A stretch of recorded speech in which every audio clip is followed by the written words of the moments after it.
Bonjour à tous et à toutes et bienvenue sur cette nouvelle chaîne YouTube, TWI Développement.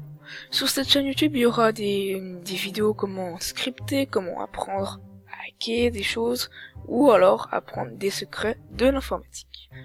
J'ai décidé de commencer cette chaîne YouTube avec une série en rapport avec Unity. Nous allons apprendre le langage C# sur une série de 15 épisodes. Donc je vous dis juste, c'est parti. Commençons par quelque chose de très basique, les variables. Les variables, qu'est-ce que c'est? Les variables servent à contenir une information. Par exemple, est-ce on peut faire, je vous donne un exemple. Je la mets en public, ça on verra plus tard. Int test est égal à 1.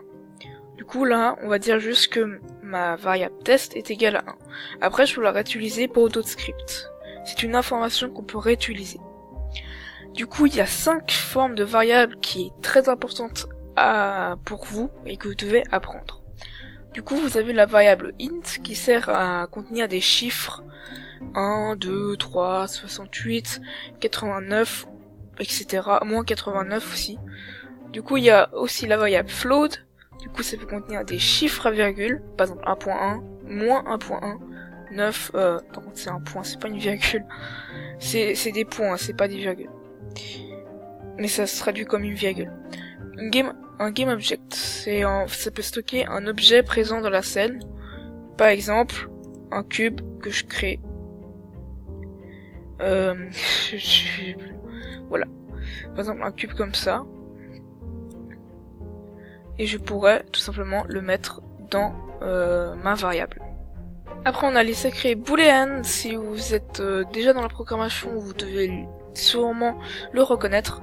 Du coup, c'est pour contenir une information vraie ou fausse. Du coup, true pour vrai et false pour faux. Et maintenant, la dernière, string. Une chaîne, ça peut contenir une chaîne de caractères, par exemple hello world. Il y en a beaucoup plus que ça. Par exemple, il y a la variable text, il y a la variable transform.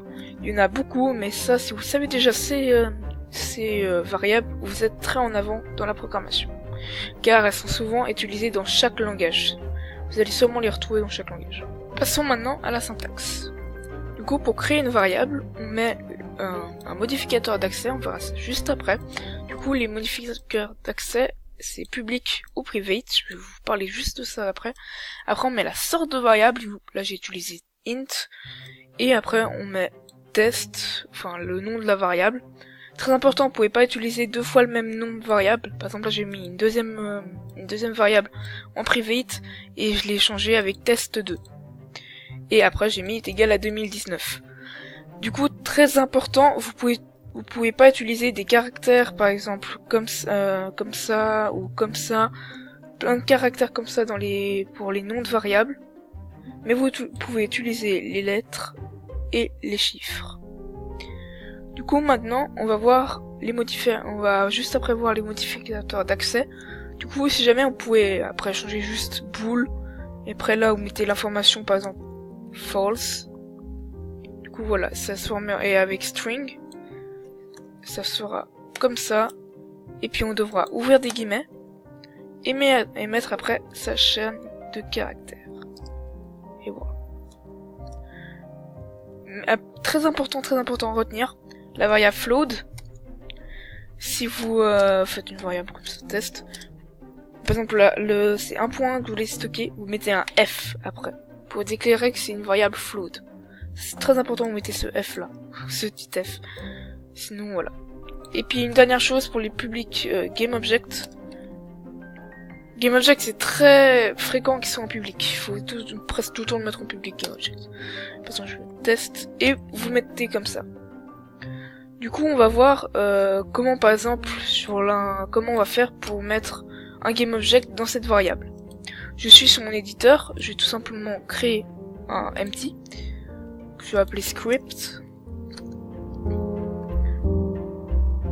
Ah, je lag. Du coup, vous allez mettre votre script sur cette chose, et après, vous pouvez voir que vous avez la variable test. Ça, c'est une variable GameObject, et après, je peux mettre mon cube dedans. Et après, je pourrais l'utiliser pour plein d'autres choses. Après, on va faire une autre variable, par exemple la variable bool. Du coup, test est égal à true. Du coup, normalement, si ça marche pas, il faut actualiser en appuyant sur le bouton play. Et normalement, ça fonctionne après. Du coup, voilà, là on peut voir qu'il y a une information true. Quand le truc est coché, c'est true. Quand c'est pas coché, c'est false.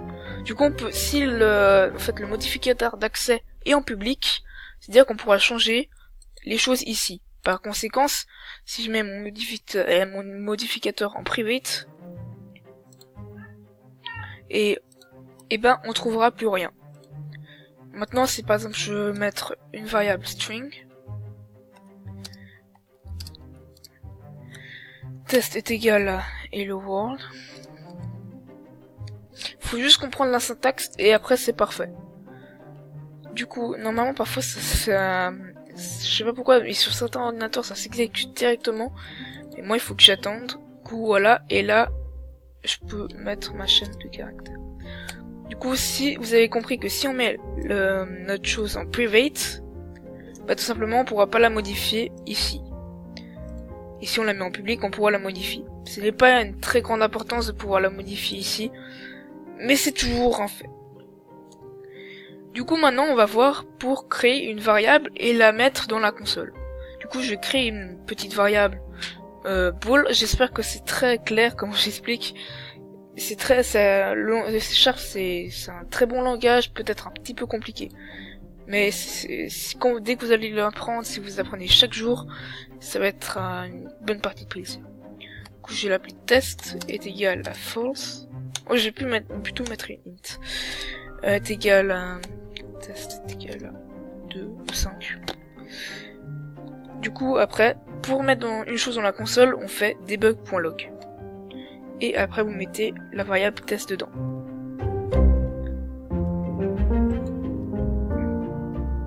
Pourquoi c'est faux? Attendez.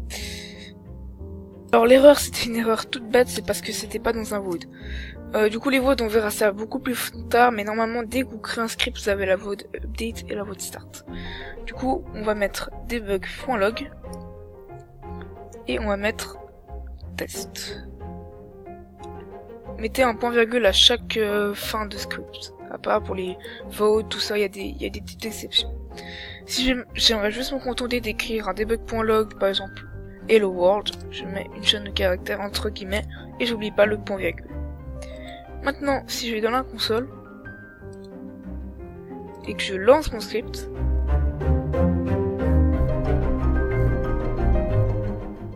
nous aurons 5 et nous aurons la phrase hello world. Maintenant, si j'aimerais changer la valeur de ma variable à partir d'un script, du coup, on va rester sur la void start. En fait, la void start, c'est une fonction qui va s'appeler au début du jeu. C'est peut-être un peu trop compliqué pour l'instant. Mais voilà, vous écrivez juste ça, puis voilà. Du coup, on mettra test est égal à 6. Du coup, on va debug.log la variable qui était là, normalement, là à 5. Et après, on la change à 6. Et après, on la redebug.log. On peut aussi, on peut aussi rajouter des nombres. Par exemple, si j'aimerais rajouter 1, je peux mettre 2 égales et un point virgule.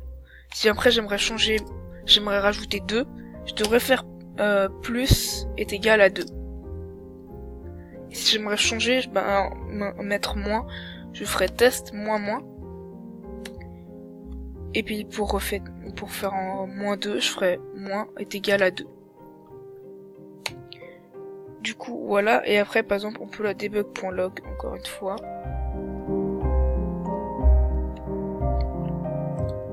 Et du coup, on va clear.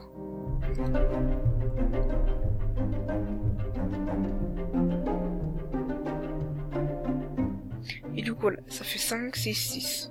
Parce que dans notre script, on a mis que debug.log test, on l'a changé à 6.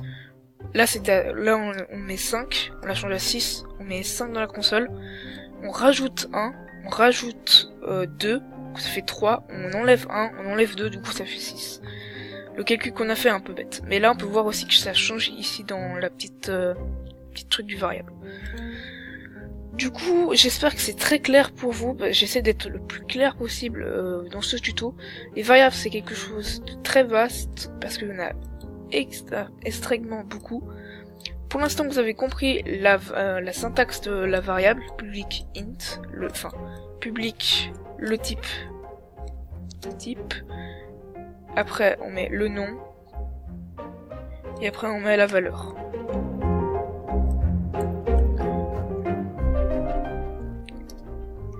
Ça c'est très mal ce que je fais, c'est juste pour vous montrer. Du coup là je peux pas mettre. Alors on met le modificateur d'accès, après on met le type, après on met le nom, après on met un égal et la valeur. À part pour la GameObject et plein d'autres que je vous ai pas présenté.